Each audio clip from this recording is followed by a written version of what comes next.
Before we begin, it's crucial to understand that the information in this presentation is for educational and informational purposes only, and is not a substitute for professional mental health advice, diagnosis, or treatment, nor is it legal or financial advice. Divorce is a complex process with significant emotional, legal, and financial implications. Please consult with a qualified therapist, attorney, or financial advisor to address your specific situation. This video is intended to provide a general framework for understanding the emotional journey, not to replace the guidance of licensed professionals. There's a moment. It almost always happens in the dead of night. You're staring at the ceiling, the digital clock on your nightstand glows 3:17 a.m., and the only sound is the hum of the refrigerator. And in that suffocating silence, a question hits you like a physical blow. How did I get here? One moment you were building a life, picking out paint colors, planning vacations, and the next you're here, in this strange, terrifying limbo, trying to remember what solid ground feels like. Your world, the one you meticulously built, has been shattered into a million unrecognizable pieces, and you're left holding the dust. If that sounds familiar, if you feel like you're lost in a thick emotional fog with no compass and no map, then you are in exactly the right place. Because the single biggest lie we are told about divorce is that it's an event, a filing, a court date, a signature on a piece of paper. But that's not true. Divorce isn't an event, it's an earthquake. And what you're feeling now are the aftershocks. It's a journey through a wild, unmarked territory, and most of us are thrown into it without any survival gear. Friends and family mean well. They say, "You'll get through this," or "Time heals all wounds," or the classic, "You're better off without them." But those words feel hollow, like platitudes shouted from the safe, distant shoreline while you're drowning in the middle of the ocean. They don't understand the dizzying cocktail of emotions you're experiencing. The gut-wrenching grief for a future that will never happen, mixed with a white-hot rage you didn't know you were capable of.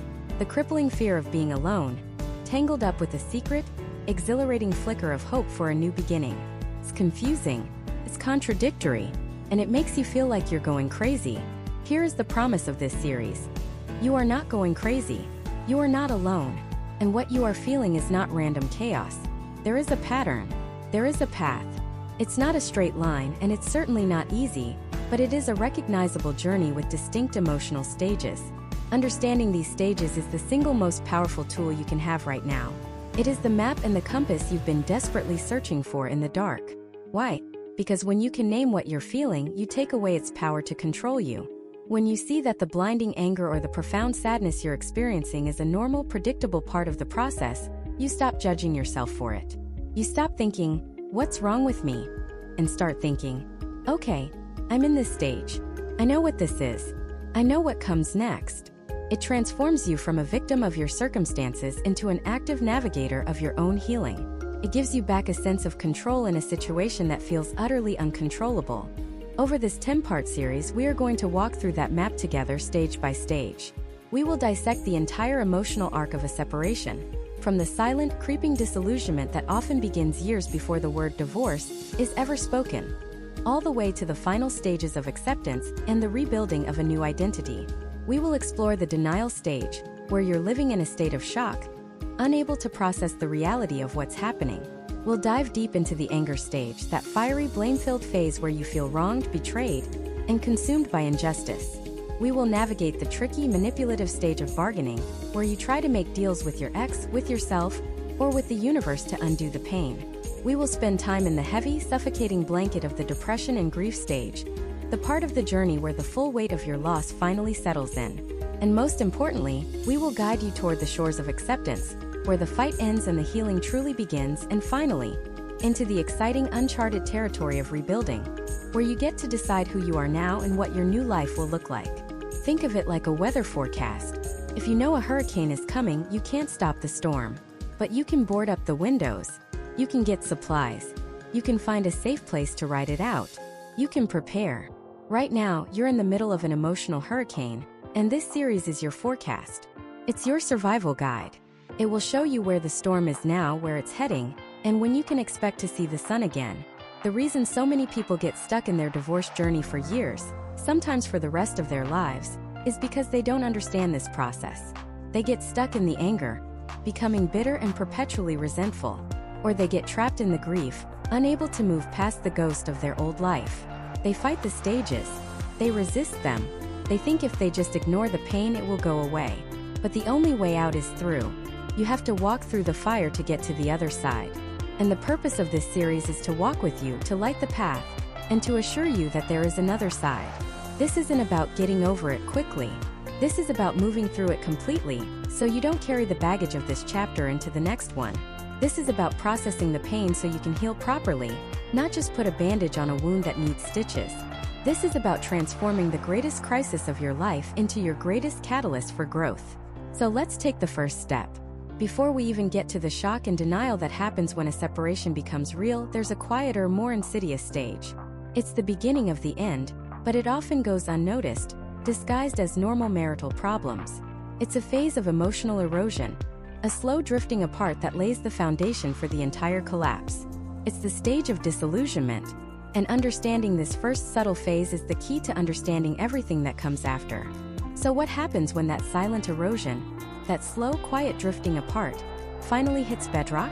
What happens when one person can no longer bear the weight of that quiet unhappiness? The dam breaks. The unspoken becomes spoken. And this is where the journey truly violently begins for at least one of you. This is the stage of shock and denial.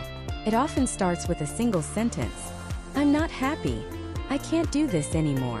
Or the 4 words that detonate a life. I want a divorce. For the person hearing these words, time doesn't just slow down, it shatters. It's like being in a car crash.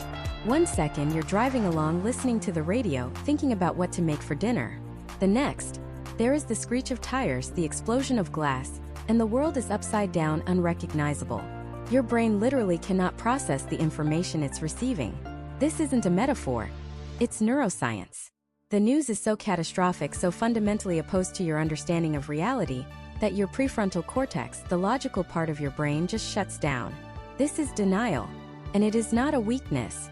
It is a biological survival mechanism. It's your mind's airbag, deploying instantly to protect you from the full fatal impact of the emotional trauma. It's a buffer, giving you time to absorb the blow in smaller, more manageable increments. In this stage, you might find yourself saying things like, they're just stressed from work, or, it's a midlife crisis, they'll snap out of it. You might even wake up the next morning and, for a fleeting, beautiful moment, believe it was all a terrible dream. You might go about your day making coffee, going to work, pretending that conversation never happened, hoping that if you ignore it hard enough, it will simply cease to exist. You're living in a fog, a state of suspended reality where the ground beneath your feet has vanished, but you haven't started falling yet. Now, it's critically important to understand that this stage is experienced profoundly differently depending on which side of that conversation you are on. We talk about the lever and the left, and while those terms can feel simplistic, they describe 2 vastly different emotional timelines. If you are the left, the one who heard the news, the shock is acute and all-consuming. Your disillusionment phase may have been minor, or you may have been willfully ignoring the signs. For you, the divorce journey starts right here at ground zero with this explosion. Your entire future, as you envisioned it just yesterday, has been obliterated. But for the lever, the one who said the words, their journey started long ago. They have likely lived in the disillusionment stage for months or even years. They have already wrestled with these feelings in secret. They've had thousands of internal debates, played out countless scenarios in their mind. They've already grieved the death of the dream while still living inside the marriage. For them, saying the words isn't the beginning of the crisis, it's the culmination of one. Their shock and denial happened much earlier, in small doses, every time they pushed the unhappy thoughts away and told themselves, maybe it will get better. When they finally speak, it's often with a sense of terrifying relief, mixed with a heavy dose of guilt. They aren't at the starting line with their partner. They're already halfway around the track. And this emotional mismatch, this desynchronization of grief, is one of the most painful and confusing aspects of the entire process.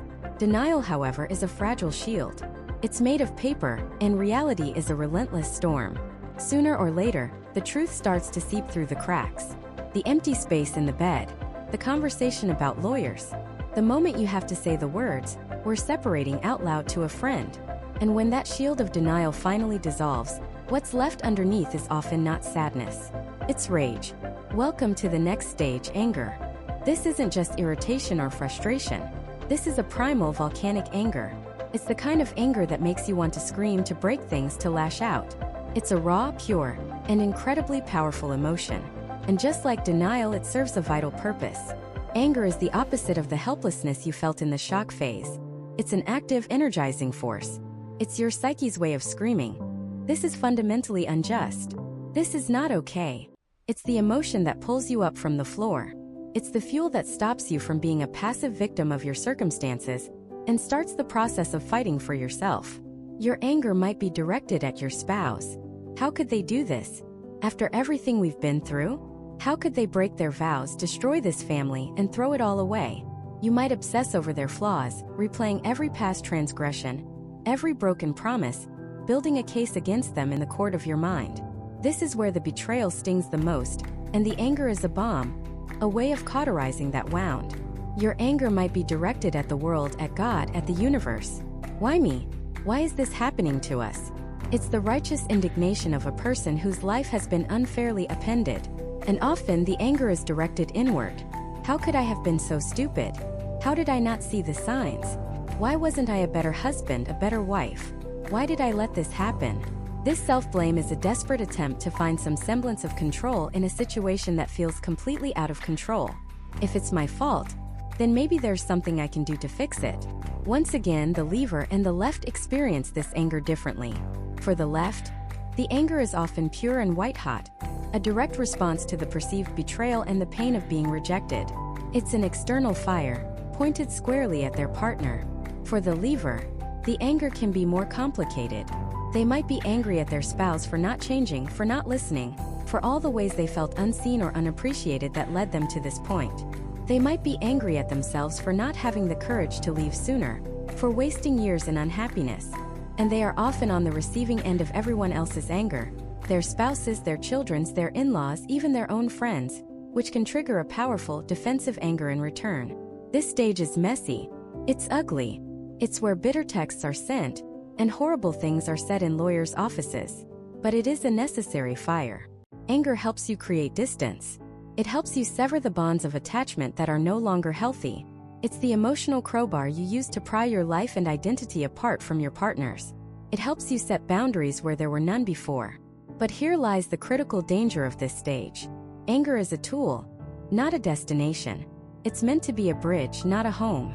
If you get stuck here, if you let that rage become the central organizing principle of your life, it will consume you.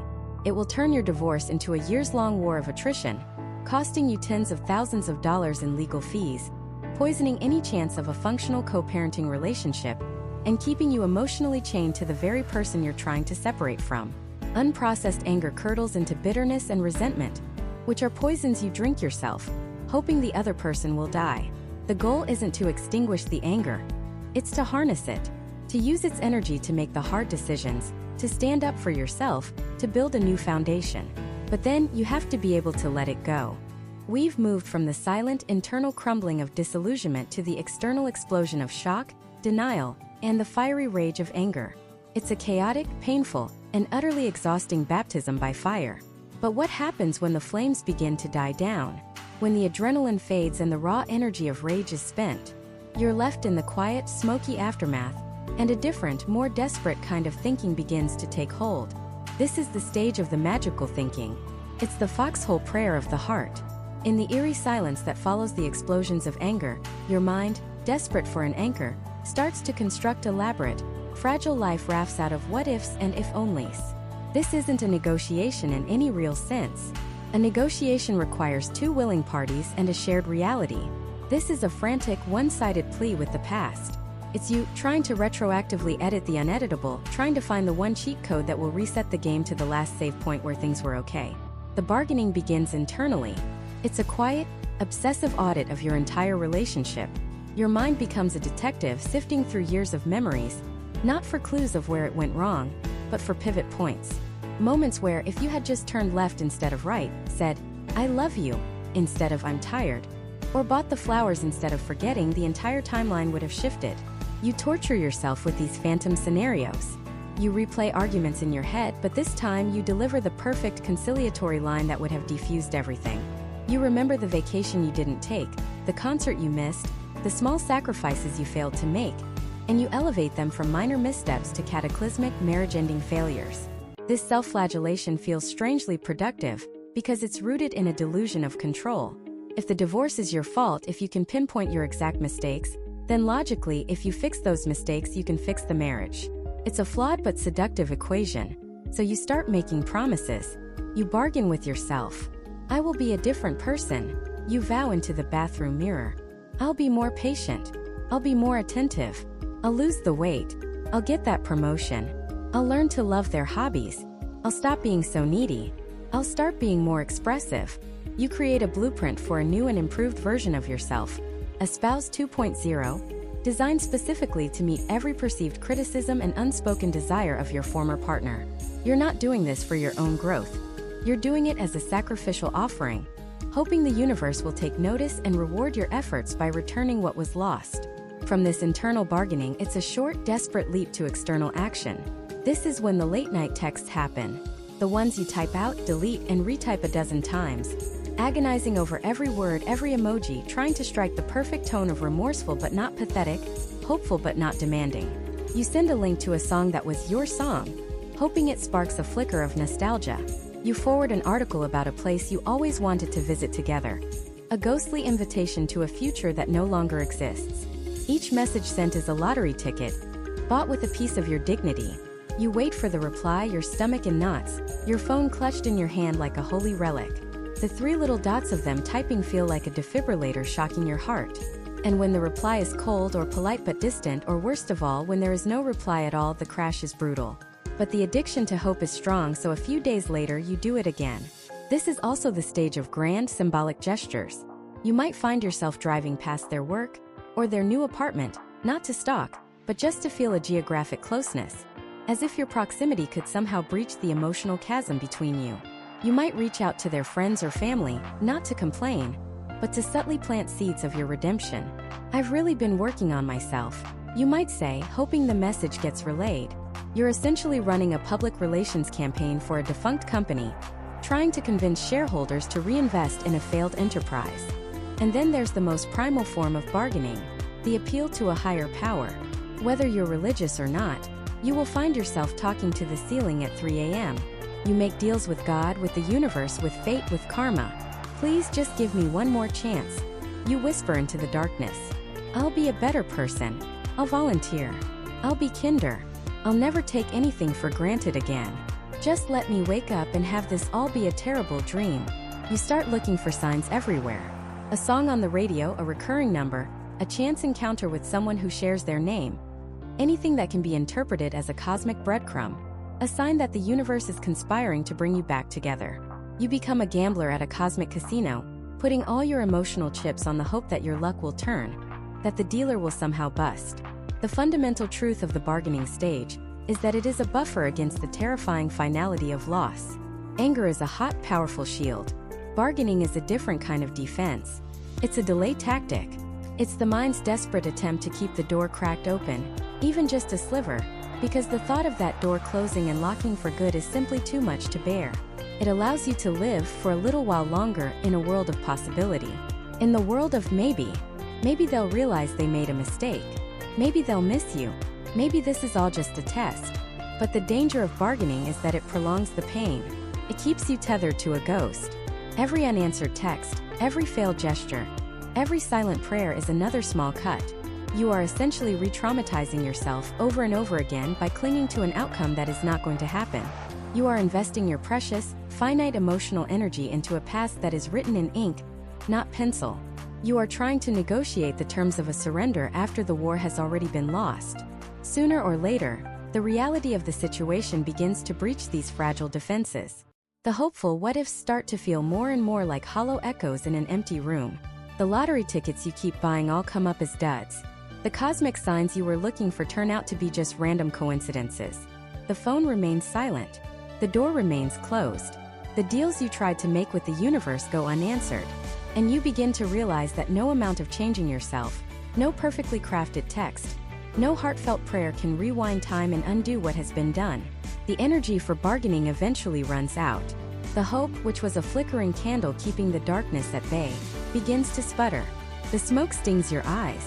And as that last, tiny flame is extinguished, The full weight of the loss, the true, crushing, and unavoidable reality of it, begins to descend. It's not a sudden crash, but a slow, heavy sinking. The frantic energy is gone, replaced by a profound emptiness. The desperate questions of what if finally fall silent, and a new, much heavier question takes their place. What now? And for the first time, the answer that comes back is a terrifying, deafening silence. This silence is a physical thing. It has weight. It presses down on your chest, making each breath a conscious effort. It fills the rooms of your house, absorbing sound, absorbing light. The world, once vibrant and loud with the arguments and the crying and the desperate negotiations, has been muted. It's like someone turned the color saturation dial all the way down to gray. This isn't peace. This is the void. This is the stage of depression. And it's crucial to understand that this isn't just sadness. Sadness is an active emotion. It has sharp edges. It comes in waves that crash and recede. This is different. This is a fog. A heavy, damp blanket that smothers everything. You wake up in the morning, and the first thought isn't about your ex, or the divorce, or the future. The first thought is a profound, soul-crushing exhaustion. You slept for 8, maybe 10 hours, but you feel as if you haven't slept at all. The energy it takes to simply swing your legs out of bed feels monumental, like pushing a boulder uphill. Every simple task becomes a Herculean effort. Making coffee, taking a shower, answering an email. Your body feels like it's moving through molasses. Your brain, once a place of quick thoughts and plans, is now sluggish and cloudy. You lose your keys. You forget appointments. You stare at a page in a book, reading the same sentence over and over, and the words just slide off, leaving no impression. Food loses its taste. You either forget to eat, the pangs of hunger a distant, unimportant signal, or you eat voraciously, trying to fill the cavernous hole inside you with anything that can offer a moment's comfort, a fleeting sensation of being full. And the isolation, it's a self-imposed prison. Your phone buzzes with texts from well-meaning friends. How are you holding up? Let's grab a drink. You need to get out of the house. And you look at the screen, and the thought of composing a reply, of putting on the mask of I'm okay, or even the mask of I'm sad but functioning, is just too much. It feels like being asked to run a marathon when you can't even stand up. So you don't reply. The buzzes become less frequent. The invitations stop. It's not that your friends are cruel. It's that they don't understand the physics of this stage. They think you need a push, a little encouragement. But what you're experiencing is a kind of emotional gravity. It's not a lack of willpower. It's an anchor chained to your soul. And their well-intentioned advice to just be positive feels like telling a drowning person to just swim harder. They can't see the anchor. In this fog, you lose more than just your spouse. You lose your identity. For years, maybe decades, your life was a we. Your plans were our plans. Your social circle was our friends. Your very sense of self was interwoven with another person. You were a husband. You were a wife. It was a role, a title, a fundamental part of who you were. Now, that part of your identity has been amputated. You look in the mirror and you don't recognize the person staring back. Who is this person who sleeps alone in a king-sized bed? Who is this person who buys groceries for one? Who am I if I'm not their partner? It's a terrifying question because there's no immediate answer. It's like you were the co-pilot of a plane for 20 years, and one day you walk into the cockpit and the other seat is empty, half the controls are gone, and you're flying solo through a storm with no map. This is the true grief of divorce. It's not just mourning the loss of a person you once loved. It's mourning the loss of the future you meticulously planned. The retirement you'd spend together, the grandchildren you'd visit, the quiet comfort of growing old with someone who knew your story because they were in every chapter. All of those future chapters have been ripped out of the book, and you're left holding a story that ends abruptly in the middle of a sentence. This stage is dangerous because it can be seductive. The sharp, searing pain of anger and bargaining is gone, replaced by a dull, persistent ache. And in a strange way, the numbness can feel like a relief. It's predictable. It's quiet. You know what to expect from the fog each day, more fog. There are no surprises. It's a miserable comfort, a form of emotional hibernation where you don't have to feel the sharpest pains anymore. And so, people get stuck here. They accept the gray as their new reality. They decorate their prison cell, convincing themselves it's a cozy little studio apartment. But then one day something happens. It's never a lightning bolt.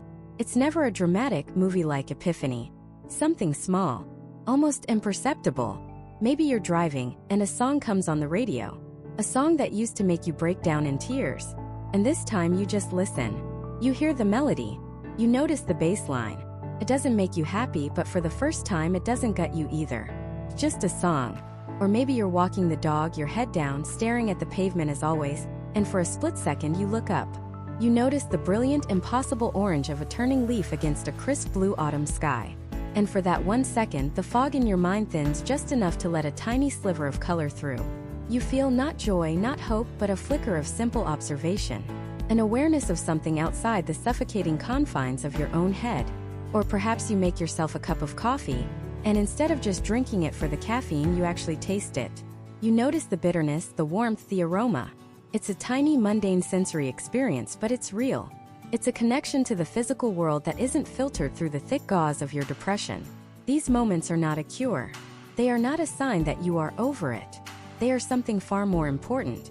They are a crack in the wall of the prison, a tiny pinprick of light in the suffocating darkness. It's the first evidence that the fog is not permanent, that the gray is not the only color in the universe. It's the first tentative question that bubbles up from a place you thought had died. It's not a big, loud question. It's a whisper. The question isn't "what if" anymore. It's not even "what now." It's something quieter, more fundamental. It's the simple, fragile, terrifying question, what next? And for the first time, the answer isn't a deafening silence. The answer is a flicker of curiosity. And that curiosity is the seed of everything that is to come. This is the stage of the firsts. Not the big, dramatic firsts like the first holiday alone. Those are still landmines waiting in the calendar.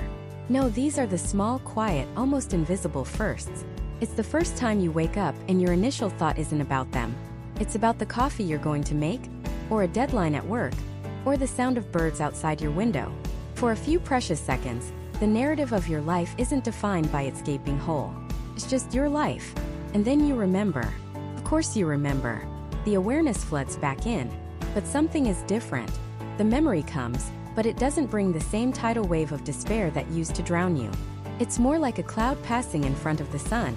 It's there, it's dark, but you have a newfound awareness that the sun is still behind it, and the cloud will eventually pass. This is the beginning of what we call the reconstruction and exploration phase. It's not about being healed. It's about realizing that healing is possible.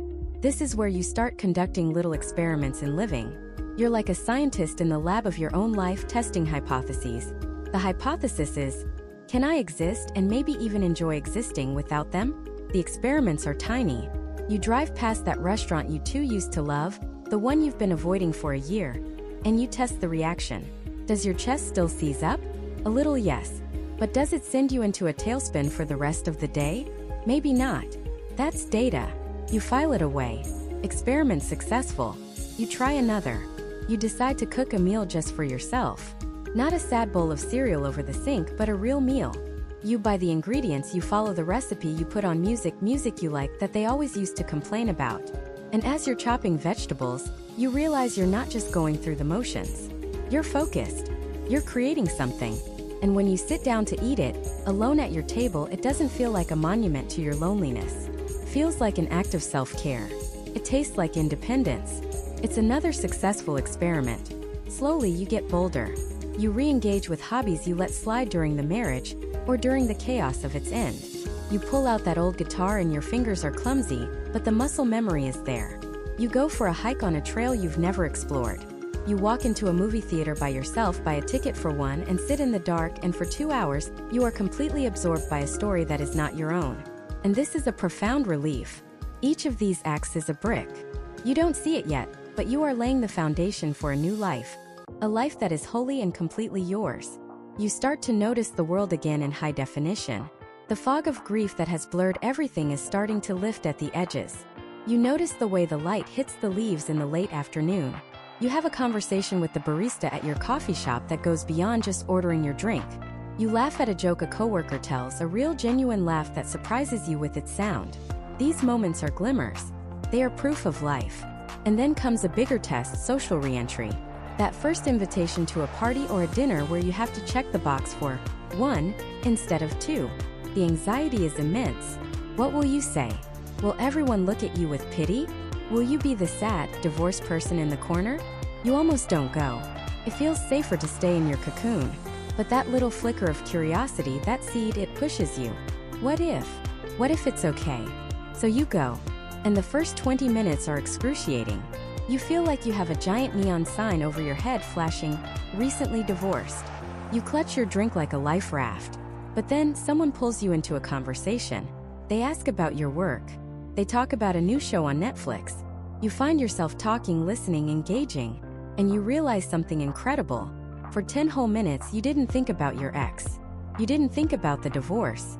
You were just you, a person talking to another person. This is a monumental shift. You are beginning to decouple your identity from your past relationship. For so long, you were a we. Your plans, your future, your social life, it was all plural. Now you are learning to be an I again. And it's terrifying, but it's also liberating. You can leave the party whenever you want. You can eat whatever you want for dinner. You can plan a weekend trip on a whim without consulting anyone. You are the sole author of your own story. And while the blank page is intimidating, it also holds infinite possibility.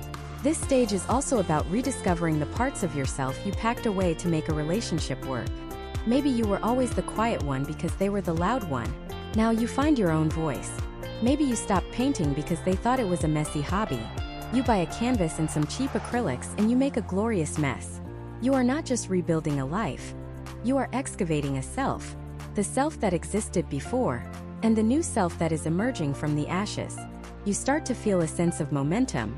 A good day turns into a good week. You're sleeping a little better. You're feeling more like yourself. You might even find yourself thinking, "You know what? I'm going to be okay. I'm actually doing it." There's a lightness in your step, a genuine smile that reaches your eyes. The future no longer looks like an empty, barren wasteland. It looks interesting. It looks like it might hold joy. You feel a fragile, tentative, but very real sense of hope. You allow yourself to believe that the worst is over.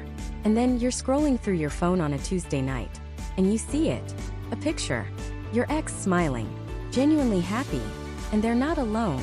There's a new person next to them. Their arm draped casually over your ex's shoulder. They're at a place you've never been with people you don't know. And in one single brutal, heart-stopping second, every single brick you so carefully laid comes crashing down. The air is sucked from your lungs. The floor drops out from beneath you. The laughter from the party, the taste of the meal you cooked for yourself, the beauty of the afternoon light, it all evaporates. Feels like a fraud. A lie you told yourself. The pain is as sharp and blinding as it was on day one. Every ounce of progress you thought you made feels like an illusion. The wound you thought was starting to scar over is ripped wide open, and it's bleeding again. And the only question that screams in the sudden, deafening silence of your mind is, was any of it real? Or was I just kidding myself all along?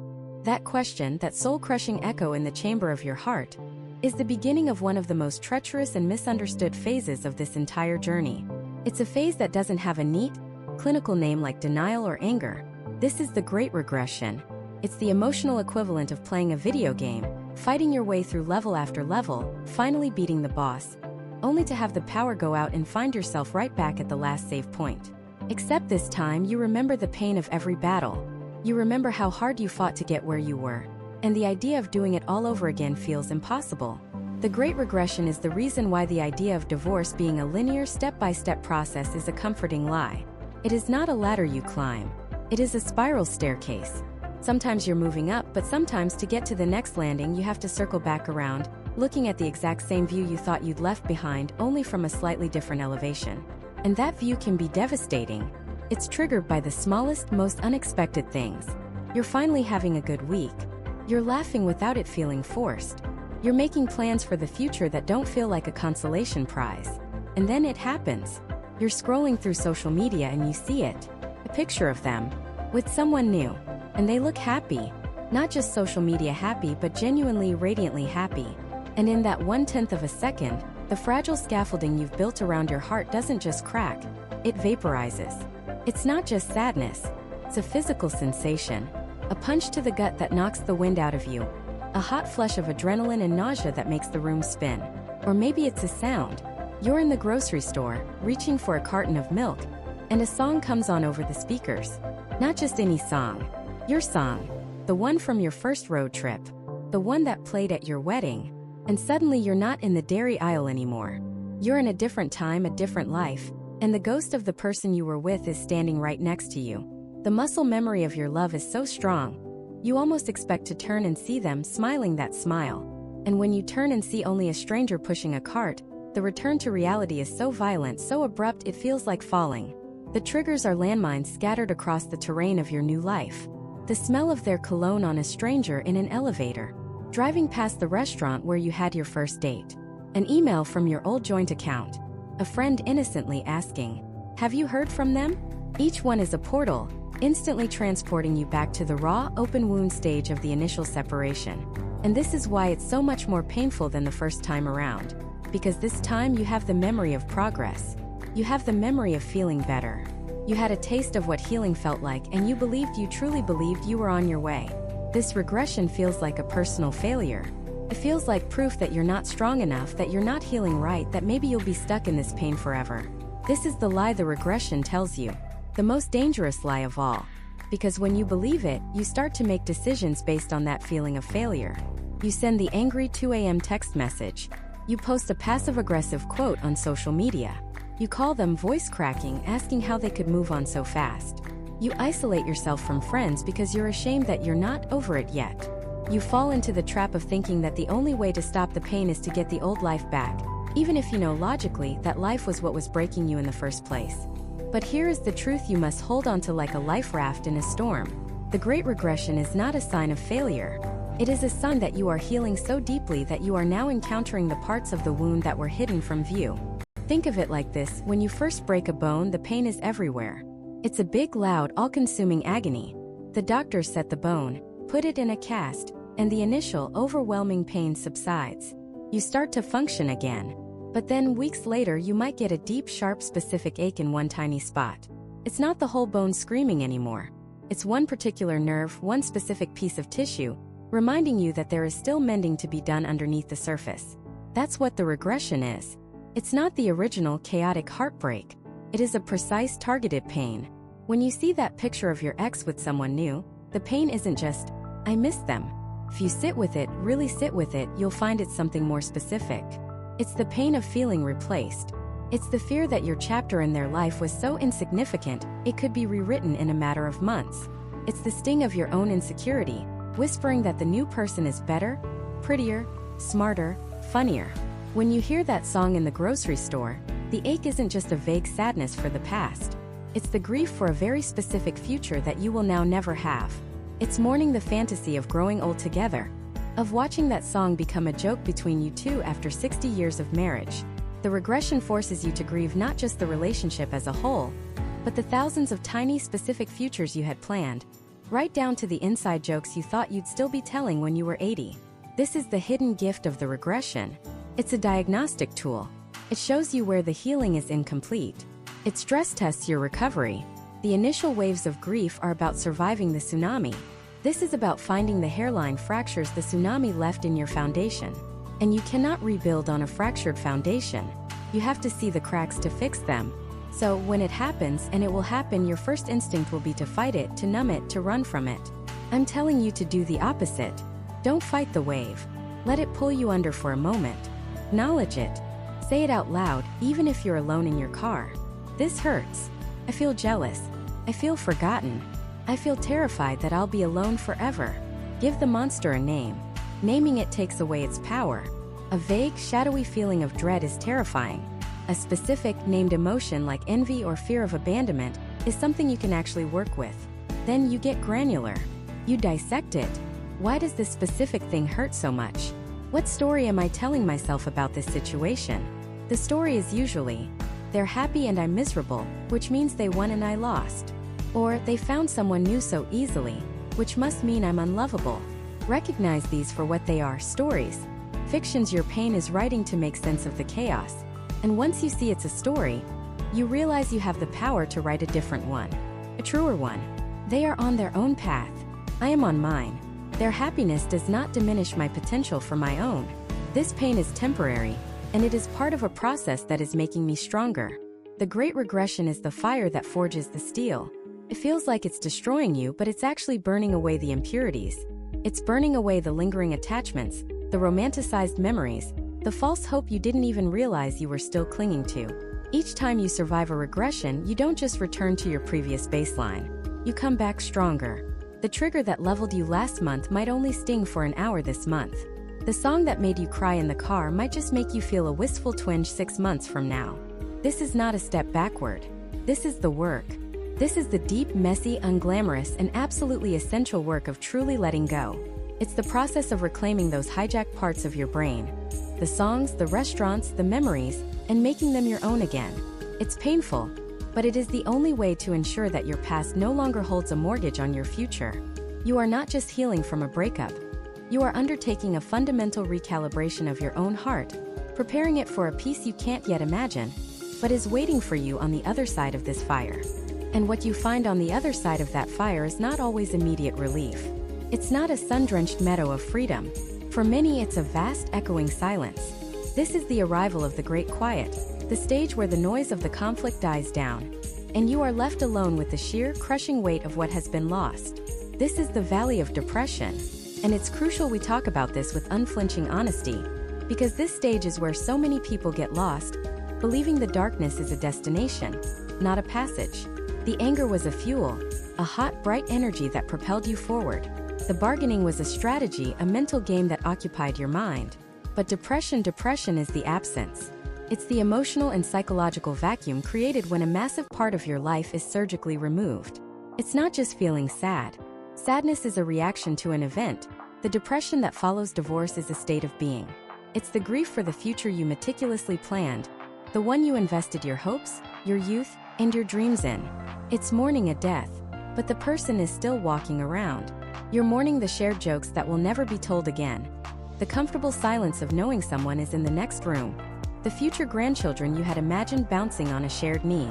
It's a phantom limb pain for a life that is no longer there. This is the time when the simplest tasks can feel like climbing a mountain. Getting out of bed is a negotiation. Showering is a monumental effort. The color seems to drain from the world, and food loses its taste. You might find yourself sleeping for 12 hours and still feeling exhausted, or staring at the ceiling at 3 in the morning, your mind a relentless slideshow of failures and regrets.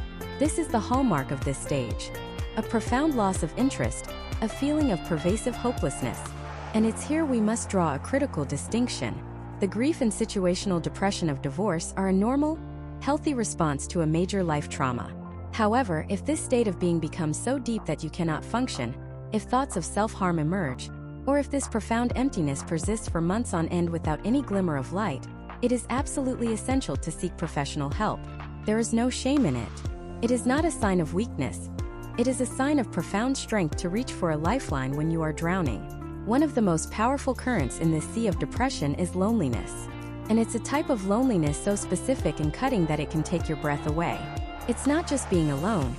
It's the transition from a we to a solitary I. It's the silence in the house that used to be filled with the mundane sounds of another person's existence. Their footsteps on the floor, their cough, the clink of their coffee cup. Now the silence is a presence in itself, a constant reminder of the absence. It's reaching for your phone to share a funny thought or a frustrating moment, and realizing that the one person you would have instinctively sent it to is now the one person you can't. This loneliness attacks you on multiple fronts. There's the social loneliness. You are suddenly an anomaly in your coupled-up world. Friends you shared as a couple may feel forced to choose sides, or more often they simply fade away, uncomfortable with the raw grief, unsure of what to say. Invitations to dinner parties dwindle. You become the third wheel, a living embodiment of a fear they all harbor. It's a quiet, painful excommunication from the life you once knew. Then there's the practical loneliness. Who is your emergency contact now? Who do you list? Who do you call when the tire is flat or you can't reach that thing on the top shelf? These small, seemingly insignificant moments become brutal reminders of your new solitude. You weren't just a couple. You were a team, a two-person logistical unit for navigating the world. And now you are a team of one, and the sheer number of tasks, both emotional and practical, can feel completely overwhelming. Beneath all of this lies the most disorienting aspect of the depression stage, the identity crisis. For years you have been a husband, a wife, a partner. Your identity was intrinsically woven with another person's. Your social media profiles, your holiday cards, the way you introduced yourself at parties, it was all part of a shared narrative. When that narrative is violently torn apart, the question that screams in the silence is, if I am not that anymore, then who am I? feels like you've been stripped of your uniform, your rank, your very name. You have to rediscover who you are as an individual separate from the unit you belong to. What do you like to eat for dinner when no one else's preference matters? What music do you want to listen to in the car? What do you want to do on a Saturday morning? At first, these questions are terrifying because you may not have the answers. For so long, your own desires were compromised, blended, and merged with another's. The process of untangling your own soul from the wreckage is painstaking work. It's like an archaeological dig of your own heart. So how do you navigate this? How do you survive the great quiet? The first and most difficult step is to surrender to it. Do not fight the sadness. Do not listen to the people who tell you to just be positive or get over it. This stage demands to be felt. Grief is a process of digestion, not a battle to be won. You must allow yourself to sit in the discomfort, to cry until you have no tears left, to feel the full weight of the loss. By honoring the pain, you allow it to move through you, rather than letting it get stuck inside you, where it will fester for years. Give yourself permission to not be okay. The second tool is the power of minuscule structure. When your entire world has been upended, create small, unbreakable anchors in your day. It doesn't have to be run a marathon or write a novel. It can be as simple as, I will make my bed every single morning, or I will take a 10-minute walk every afternoon, or I will drink a glass of water as soon as I wake up. These tiny, achievable routines are acts of self-care. They are small promises you keep to yourself, and in a world where the biggest promise of your life has been broken, these little acts of integrity rebuild your self-trust, one tiny brick at a time. They are a way of telling your subconscious mind, even in this chaos, I have control over this one small thing. And finally, you must do the one thing that your loneliness is screaming at you not to do. You must seek gentle connection. This doesn't mean you have to go to a loud party or force yourself to be social. It can be a text to a trusted friend that just says, I'm having a really hard day. It can be finding a support group, either online or in person, with people who know exactly what you're feeling because they are in the same storm. The validation of hearing someone else voice your exact fears is incredibly powerful. It pierces the lie of loneliness that tells you that you are the only one who has ever felt this broken. This stage is a crucible. It's a period of deep introspective sorrow. Feels like an ending, and in many ways it is. But it is also a necessary winter. It's the period where the ground lies fallow, seemingly dead and empty.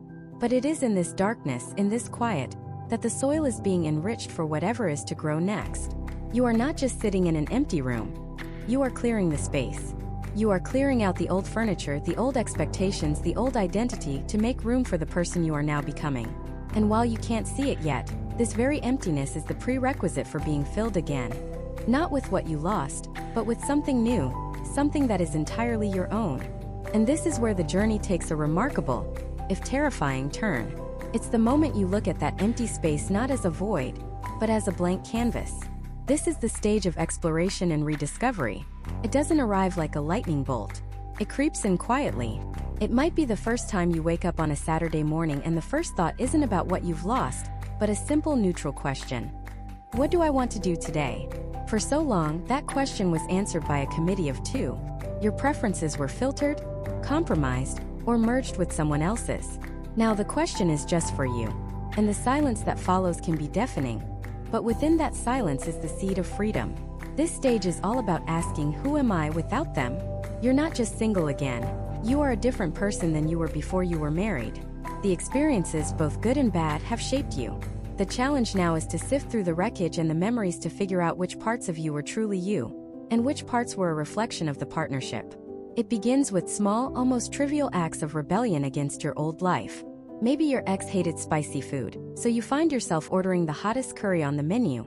Not out of spite, but out of pure curiosity. And as the heat floods your senses, you realize you don't just tolerate it, you love it. It's a tiny revelation, but it's yours. You start listening to the music you want to listen to in the car loud. You might revisit a hobby you abandoned years ago because there was never enough time, or because your partner found it boring. You pick up that old guitar and your fingers are clumsy on the frets, but the sound it makes is a vibration of your own history, a part of your soul you had packed away in the attic. One woman I spoke with, Sarah, had loved to paint with bold, messy, vibrant colors. Her ex-husband was a minimalist, a man of clean lines and muted tones. Her art, he'd said, was too chaotic for their home. So she stopped. Years later, after the divorce, she bought a cheap canvas and a set of acrylics. She told me she just stood in front of it for an hour, terrified to make a mark. Then she dipped her brush in a brilliant, unapologetic magenta and made a single furious slash across the canvas. And then she started to cry. Not from sadness, but from the overwhelming relief of seeing a part of herself, bright and chaotic and beautiful, come back to life. This is the work of this stage. It's an archaeological dig of the self. You're unearthing artifacts from your past and testing them in the present. Do they still fit? Do they still bring you joy? Some won't. You might find that the person who loved staying out all night dancing no longer exists, and that's okay. But you might discover a new love for quiet mornings spent birdwatching, something you never would have had the patience for before. You are not trying to resurrect the person you were before the marriage. You are meeting the person you are now for the very first time. Of course, this exploration is fraught with fear and awkwardness. The first time you walk into a party alone feels like you have a giant neon sign above your head flashing, "Recently divorced." You feel like everyone is watching you, judging your newly single status. You have to relearn how to have conversations that don't revolve around a we. When someone asks, "What did you do this weekend?" the answer is no longer "We went to the farmer's market." It's "I went to the farmer's market." That shift from we to I is a grammatical earthquake. It feels unnatural, selfish, and lonely until one day, it starts to feel powerful. And then there's the specter of dating. For some, the thought is horrifying. For others, it's a desperate attempt to fill the void. This is where you have to be brutally honest with yourself. Are you looking for a person? Or are you looking for a distraction? Re-entering the dating world after years, or even decades, is like landing on a different planet. The apps, the texting etiquette, the ghosting. It's a bewildering new landscape. The first few dates are often disasters. They're awkward, they're clinical, they're a reminder of how easy it was to be with someone who already knew your stories. But even the bad dates serve a purpose. They teach you what you don't want. They force you to articulate your own boundaries, your own desires. And more importantly, they show you that you can survive it. You can sit across from a stranger, have a stilted conversation, pay your half of the bill, and walk away perfectly fine. You are resilient. Crucially, this stage is also about building a new social foundation. A divorce often shatters your social circle. The couple friends feel forced to choose sides, or they simply fade away, uncomfortable with the new dynamic. It hurts. It's a secondary loss that people rarely talk about. But this pruning process, while painful, makes way for new growth. You start to gravitate towards people who see you for who you are now. You might join a hiking club, a book group, or a volunteer organization. You start forming connections based not on a shared past with a partner, but on a shared interest. These new friendships are different. They are built on the bedrock of your individual identity. They knew you as I from the very beginning. This is also the time of reframing the firsts. The first holiday alone, the first birthday, the first anniversary of the day you met. The calendar becomes a minefield of painful memories. In the early stages of grief, these days are to be endured. But in the stage of rediscovery, they become opportunities. The first Christmas alone isn't about an empty house. It's the first Christmas where you get to create your own traditions. You can eat Chinese food and watch action movies all day if you want. There are no in-laws to please, no compromises to be made. You are transforming these dates from monuments of loss into milestones of independence. You are taking back your time, your calendar, your life one day at a time. This process is not linear. It's 2 steps forward, 1.5 steps back. You'll have a week of feeling empowered and free, followed by a Tuesday afternoon where a song comes on the radio, and you have to pull the car over because you can't see through your tears. The grief doesn't vanish. It just starts to have more space around it. The sadness becomes a visitor that stops by, rather than a permanent resident in your head. The key difference now is that the good days start to outnumber the bad. The moments of genuine, unforced laughter become more frequent. You start to see a flicker of a future that isn't just about survival, but about potential. The compass of your life, which had been spinning wildly, is starting to find its bearings. It's not pointing back to the past anymore. It's starting to tremble ever so slightly toward a new and unknown direction. And for the first time in a long time, that feels less like a terror and more like an adventure. This adventure doesn't start with a map or a destination. It starts with a single tentative step into the quiet of your own home. For months, maybe years, this space was a shared territory, filled with the routines and compromises of a partnership. Now the silence isn't just an absence of noise. It's an open space, a blank canvas. And the first terrifying, exhilarating question that echoes in that space is, what do I want? It sounds so simple, but it's a question that can stop you in your tracks. What do I want for dinner tonight? Not what we usually eat on a Tuesday. Not what the kids will tolerate. Just me. What movie do I want to watch? Not the one we have to negotiate, but the one I've been secretly wanting to see for months. Do I want to leave the lights on in the hallway? Do I want to put my feet on the coffee table? These aren't trivial decisions. They are the first small acts of self-reclamation. You are relearning the language of your own preferences, a language that may have gone unspoken for a very long time. This is the reconstruction phase. It's less of a single emotional stage and more of a messy, creative, and sometimes clumsy workshop. You are the architect, the builder, and the demolition crew all at once. You walk through the rooms of your life, tapping on the walls, checking the foundation. What stays? What goes? That old belief that you weren't good with money, was that really yours? Or was it a story you were told? That hobby you gave up because your partner wasn't interested, is there still a spark there? You start to experiment. This isn't about a wild post-divorce frenzy of reinvention. It's quieter, more deliberate. It's signing up for that pottery class you always talked about. It's going to a museum by yourself, moving at your own pace, spending 10 minutes in front of a single painting without anyone hurrying you along. It's buying a plane ticket to a city you've always wanted to see, not for a romantic getaway, but for a solo expedition into your own curiosity. Each new experience is like gathering new materials for your renovation. Some things you'll try and discard. That book club might be full of people you don't connect with. That hiking group might be a little too intense. That's okay. The point isn't to succeed at everything. The point is to try. The point is to prove to yourself that your world didn't end. It just changed shape. You are collecting data on the new version of you. What brings you genuine joy? Not just a fleeting distraction. What makes you feel competent and strong? What makes you laugh, a real deep belly laugh, from a place you thought had gone dormant? One of the most challenging parts of this reconstruction is your social circle. A divorce is like an earthquake that sends fractures through your friendships. Some friends will rally around you with unwavering support. Cherish them. They are your scaffolding. But others will fade away. Some won't know what to say. Some will feel an awkward loyalty to your ex. Some couples might see your divorce as a threat to their own stability, a contagious disease they don't want to catch. This can be incredibly painful. Feels like a secondary loss, another layer of rejection. But as the dust settles, you begin to see it differently. The earthquake didn't destroy your social life. It revealed its true foundation. You are now free to build new connections based on who you are as an individual, not who you were as half of a couple. You start to gravitate towards people who see and appreciate the person you are becoming. The conversations are different. They're deeper. You find you have less patience for small talk and a greater craving for authentic connection. You might find new friends in that pottery class or that hiking group, people who know you only as you. And that is a powerful, liberating feeling. Of course, this process is not a smooth, upward climb.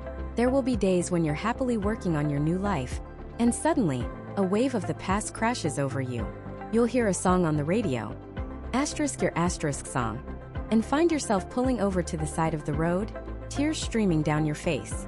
You'll have a difficult conversation with your ex about the kids, and all the old anger and hurt will flare up, hot and immediate. You'll see a happy couple holding hands, and a familiar ache will settle deep in your chest. We can call this the reconstruction wobble. It's the moment the new structure you're building shudders. In these moments, your brain will lie to you. It will say, see, you haven't made any progress. You're right back where you started. You'll never get over this. That is the voice of fear, the ghost of the depression stage. But you have to recognize it for what it is, a wobble, not a collapse. The difference now is that you know how to handle it. You don't fight the wave. You've learned to let it wash over you. You acknowledge the sadness, you feel the anger, but you don't let it become your home again. You have tools now. You call that new friend. You go for a run. You put on a different song. You remind yourself of how far you've come. The wobble happens, you regain your balance, and you notice that each time you find your footing a little bit faster. The foundation is stronger than you think. Slowly, almost without you noticing, a new identity begins to emerge. It's not a complete stranger. Still you, but it's a version of you that has been tested. In the Japanese art of kintsugi, broken pottery is repaired with lacquer mixed with powdered gold. The philosophy is that the piece is more beautiful for having been broken. The cracks are not something to hide. They are part of its history, a testament to its survival. This is what's happening to you. The divorce is a crack in the vessel of your life. But in this reconstruction phase, you are meticulously, patiently filling that crack with gold. You are filling it with new experiences, new friendships, new skills, and a profound new understanding of your own strength. You are not trying to erase the break. You are integrating it. The person you are becoming doesn't pretend the past didn't happen. The person you are becoming is stronger, more compassionate, and more resilient because it happened. You start to look back at your marriage not with the raw, searing pain of the early stages, but with a more complex, nuanced perspective. You can start to see the good parts for what they were, without letting them invalidate the reasons it had to end. The anger has cooled from a raging fire to embers. The sadness has softened from a crushing weight to a gentle melancholy that visits less and less often. You are no longer defined by the ending of your marriage. You are being defined by the beginning of this new life you are so carefully, so intentionally building for yourself.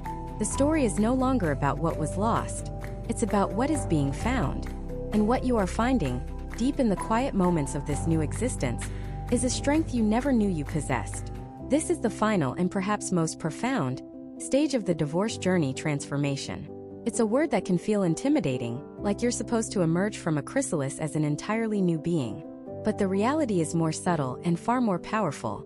Transformation isn't about becoming someone else. It's about becoming more fully, more authentically yourself than you have ever been before. This isn't just acceptance anymore. Acceptance was making peace with the rain. Transformation is learning to dance in it. It's the moment you stop looking at your divorce as the event that broke your life, and start seeing it as the event that broke your life open. This is a concept psychologists call post-traumatic growth. It's the radical idea that the deepest struggles can lead to the most significant positive changes. It doesn't negate the pain. The pain was real, it was searing, and it carved pieces out of you. Post-traumatic growth acknowledges that those carved-out spaces created room for something new to grow. Room for new wisdom, new compassion, new priorities, and a new unshakable sense of your own resilience. You begin to shift from asking, "Why did this happen to me?" to a far more empowering question. What did this happen for me? What did it teach me? What illusions did it shatter? What strengths did it force me to uncover? The anger you felt, it taught you about your boundaries. The grief you endured, it taught you the depth of your capacity to love. The loneliness you faced, it taught you that you can, in fact, be your own sanctuary. Every painful step was a lesson in disguise, forging you into the person you are now. There's a beautiful Japanese art form called kintsugi. When a piece of pottery breaks, artisans don't throw it away. They meticulously put it back together using a special lacquer mixed with powdered gold. The philosophy behind it is that the piece is more beautiful for having been broken. The cracks are not something to hide. They are part of the object's history, and they are illuminated in gold. This is you. You are a work of kintsugi. The fault lines of your past, the places where you felt shattered beyond repair, are now being filled with gold. The gold is the self-awareness you gained. It's the empathy you now have for others in pain. It's the hard-won knowledge of what you will and will not tolerate in your life. It's the quiet confidence that comes from knowing you have walked through fire and survived. You don't look at yourself in the mirror and see a broken person. You see a masterpiece whose history is etched in shimmering gold, making you stronger, more valuable, and infinitely more interesting than the version of you that had never been tested. This transformation manifests in real, tangible ways. You might find yourself picking up a paintbrush for the first time in 20 years, because you no longer have to justify your hobbies to anyone. You might book a solo trip to a place you've always dreamed of, not out of loneliness, but out of a genuine desire for your own company. You start making small choices every single day that are aligned not with a we, but with a me. What do I want for dinner? What movie do I want to watch? What do I want my Saturday to look like? These small acts of self-sovereignty are the building blocks of a new, authentic life. Your social circle changes too. You gravitate towards people who celebrate your strength, not people who pity your past. The friendships that survive the storm of your divorce are often deeper, more honest, forged in the fires of vulnerability. You've let go of the obligation to maintain relationships that drain you. Your energy is a precious resource now, and you invest it wisely in people who see and appreciate the person you have become. And then there's the question of future love. In the early stages, the thought of dating again might have been terrifying or even repulsive. But in the transformation stage, the perspective shifts. It's no longer about filling a void. You've already done the hard work of becoming whole on your own. You are not looking for a savior or a replacement. You are not a half looking for another half. You are a complete person, looking for another complete person to share a journey with. When you do decide to open your heart again, you do so with the wisdom of Kintsugi. You bring your golden scars with you. They are not baggage. They are your credentials. They prove you know how to love, how to grieve, how to heal, and how to rise. You approach new relationships with clear eyes and strong boundaries, able to spot red flags from a mile away because you remember exactly what they cost you before.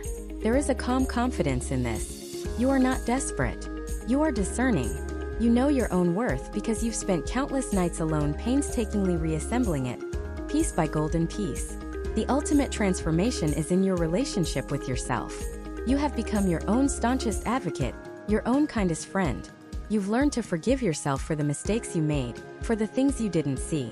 You've learned to trust your own intuition, that quiet voice inside that you may have silenced for years. You've proven to yourself beyond any doubt that you can create your own happiness, your own security, and your own peace. This journey through the stages of divorce is not a linear path from sadness to happiness. It is a spiral, a complex dance of looking back to understand and looking forward to create. It ends not with a return to who you were before the marriage, but with an arrival at who you were always meant to become. The divorce is no longer the defining event of your life.